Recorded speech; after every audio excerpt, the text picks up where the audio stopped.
যখন সামনে ইফতারি আসবেন, ফারহাতাইন ফারহাতাইন, দুই বেলায় মানুষের সবচেয়ে বেশি আল্লাহর দরবারে পছন্দনীয় মকবুল সময়, যেটা ইফতারির সামনে নিয়ে মানুষের যখন দোয়া করে তখন এই দোয়া কবুল হয়। ইফতারি আপনি কি দিয়ে ইফতারি করবেন? নবীজির খাত সুন্নত হলো দুধ দিয়ে ইফতারি করা, পানি দিয়ে ইফতারি করা, খেজুর দিয়ে ইফতারি করা, সামারাতুন ফল দিয়ে ইফতারি করা। এই চারটি জিনিস যদি আপনি ইফতারি করেন তো নবীজির খাত সুন্নতের উপর ইফতারি করলেন। আর মুড়ি অরুণ টরুণ এটা সেটা না, আলুর বড়া, পেঁয়াজ টেয়াজ যা আছে এই সমস্ত জিনিস খাস ইফতারি হয় না।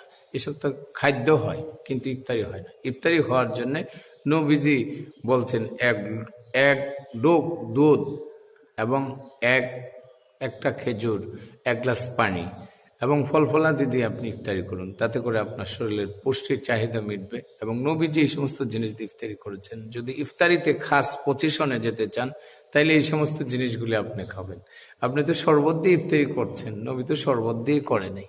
নবী করেছেন কি দিয়ে? দুধ দিয়ে করেছেন। আপনার দুধ দিয়ে ইফতারি করেন, ভালো হবে, আপনার জন্য ভালো হবে। এবং ইফতারি খাচ্ছন্নতে নবী চলে আসবে। যেমন নবীজির যে গোসল আছে, শেষ গোসল, এটা উম্মতে করে। কারণ হলো কি, এই দিন নবীজি শেষ গোসল করেছেন, এটা হলো সুন্নতে খাস। তদ্রুপ ভাবে ইফতারির মধ্যেও খাস আছে।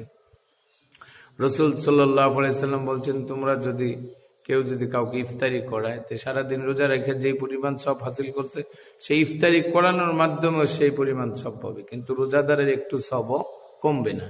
আপনার আমার মধ্যে এরকম মানুষ আছে, সে অলসতা করে কি করে না, পরের জিনিস দিয়ে ইফতারি করে না। এরকম কিপটা লোক আছে কি আছে না, যে পরের জিনিস দিয়ে ইফতারি করতে চায় না। সে মনে করে আমার রোজার সব চলে যাবো। আল্লাহ তো কিপটা না, আল্লাহ হলেন মহান শৌকতলা।